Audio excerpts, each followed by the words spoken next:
di, come dire, di discussione interessante, ma anche di possibile convergenza. Allora, a partire dal fatto che insomma è bene guardare i bisogni territoriali, che i leader nazionali qualche volta insomma ascoltino il territorio, ma non mi addentro su questo perché dovremmo riaprire. Chiudo soltanto con una battuta di questo tipo. Se si apre un dibattito che prescinde dalla cristallizzazione di centrodestra e centrosinistra e si affronta la questione del Veneto del futuro, noi ci siamo. Noi ci siamo, anche nelle prossime elezioni regionali. Punto. Non so se è stato... La comunità della sanità, peraltro, insomma, va bene, adesso non entriamo nel merito perché sennò entriamo nel ragionamento. Marco Guglielmi, dov'è? L'ho perso, non lo vedo. Buonasera a tutti, sono Marco Guglielmi dell'UDC.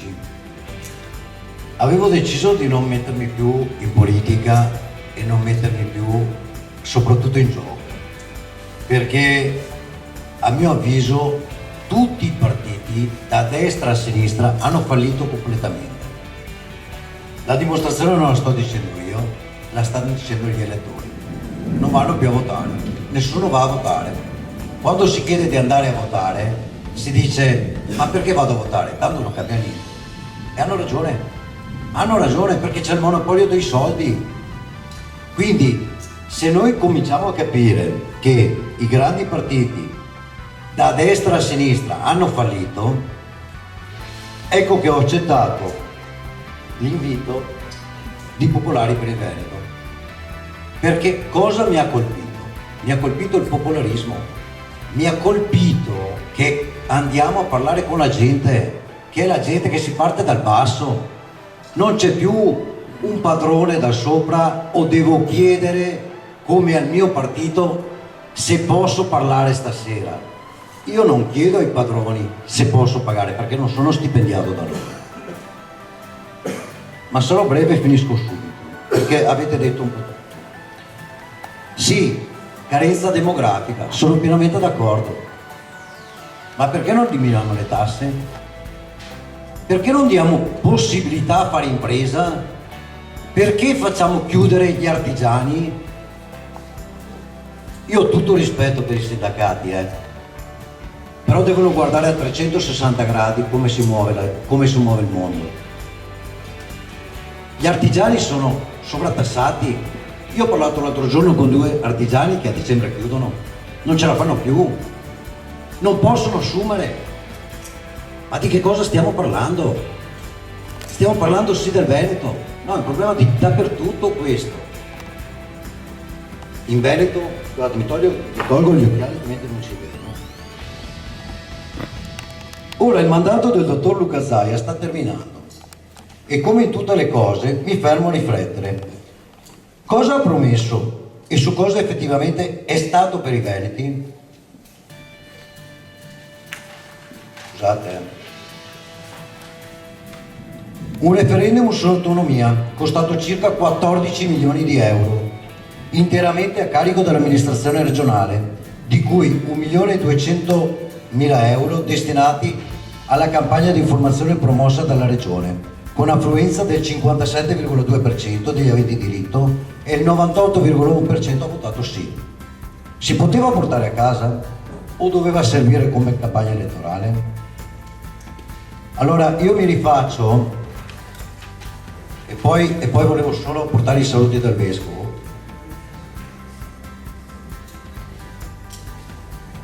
Per chiudere, ognuno farà le proprie riflessioni. Partito Popolare per i Veneti sottolinea la sovranità del popolo, il famoso popolarismo, partire dal basso. Sono fiero e lusingato di far parte di questo progetto e come diceva Papa Francesco, non abbiate paura di sognare cose grandi. Volevo aggiungere infine, ma non meno importante, ringraziare Sua Eccellenza Riccardo Battocchio, di cui avevo invitato la presenza questa sera. Vi riporto l'email che mi ha risposto. Gentilissimo Marco Guglielmin, ringrazio per l'invito in un momento che comprendo essere particolarmente significativo.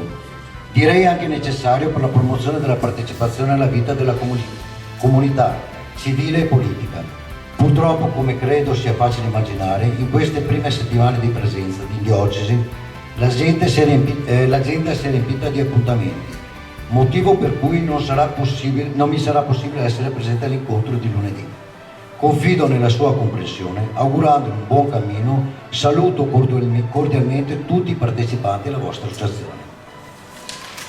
Quindi la mia riflessione è il fallimento totale dei partiti, partire da destra a sinistra e formare finalmente un polo centrale che metta d'accordo tutti. Grazie.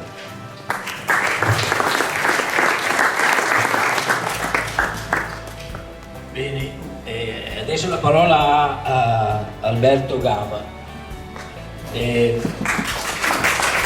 L'intervento di persone che fanno politica che la rendono attrattiva, altrimenti, come dire, rimaniamo insomma, nel deserto attuale. L'intervento di Mario in qualche modo richiama questo aspetto anche molto semplice per certi aspetti, ma ogni cosa ha bisogno di un'attrattiva per seguirla, per farla propria, no? Eccetera. E anche la politica è così, come ogni azione umana. Alberto.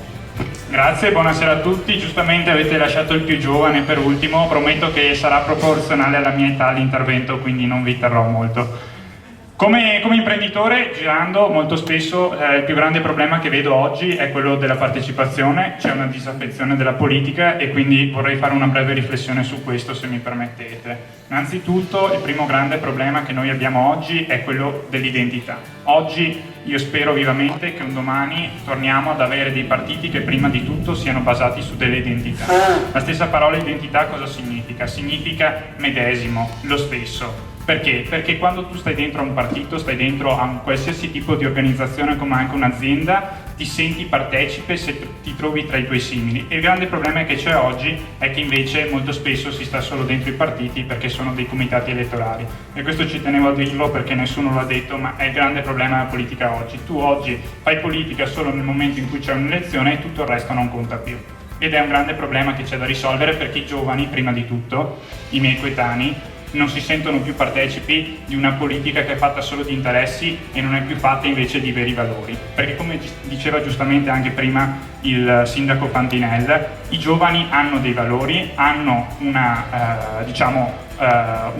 certa presenza, però vogliono che questa sia rispettata e che non ci si basi solamente su bisogna sedersi sotto una poltrona. Il secondo punto importante è quello del corpo intermedio. Abbiamo vissuto, visto che cito anch'io qualcuno, Rousseau, abbiamo avuto Hobbes. Cosa hanno avuto in comune tutti questi pensatori?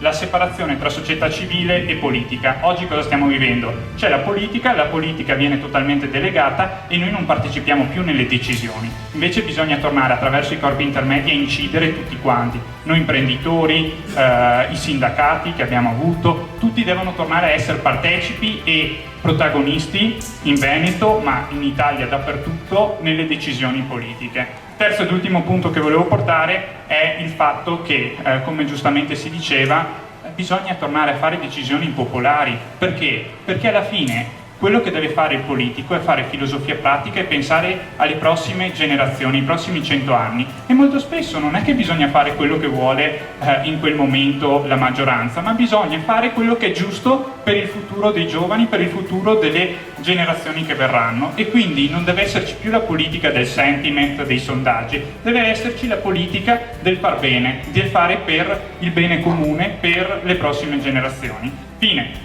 Io come imprenditore, adesso non è una critica ma vuole essere un qualcosa di costruttivo, a Treviso, in Veneto, abbiamo Business School. Mi viene in mente il QOA, che ho partecipato, mi viene in mente anche, abbiamo il CIPA qui verso Asolo. Quello che vorrei proporre a chi fa politica è quello di pensare a un politecnico.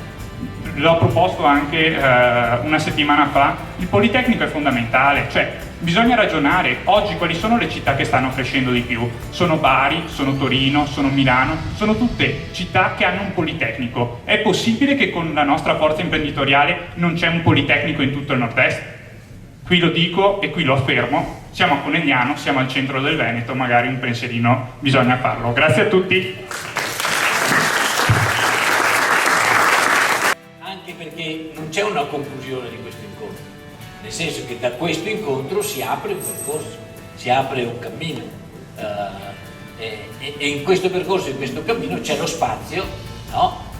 Per approfondimenti, domande, no? Per capire effettivamente il progetto come poi si dipanerà nel tempo, e quindi insomma, ecco, anche gli interrogativi che possono essere nati nell'incontro di oggi sono lasciati a questo cammino.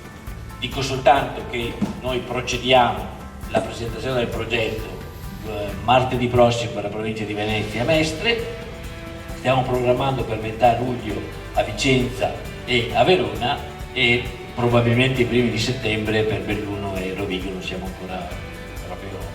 Ma questo per dire cioè che il lavoro prosegue e coinvolge anche realtà di tutte le province del Veneto. Presenteremo anche a settembre una base programmatica per le eventuali elezioni regionali. Rispetto al documento che in qualche modo fissa, come dire, il pensiero politico che abbiamo sulla politica di oggi e sul Veneto di oggi, definiremo non i famosi programmi da 100 pagine, ma 5-6 cartelle che affrontino alcuni nodi strategici sullo sviluppo del Veneto, a cominciare dalla sanità, la cultura, diciamo le infrastrutture, la viabilità e l'economia e lavoro e l'integrazione. In particolare sono questi 5-6 temi su cui prepareremo delle semplici schede, non volumi, insomma, ecco, che costituiscono il punto di riferimento sia per un approfondimento tra tutti quelli che vogliono partecipare all'esperienza di Popolare per il Veneto, ma anche il punto di dialogo e di confronto con le altre forze politiche che in particolar modo vogliono uscire da questa cristallizzazione politica veneta per intraprendere strade nuove. Grazie ancora e buon lavoro.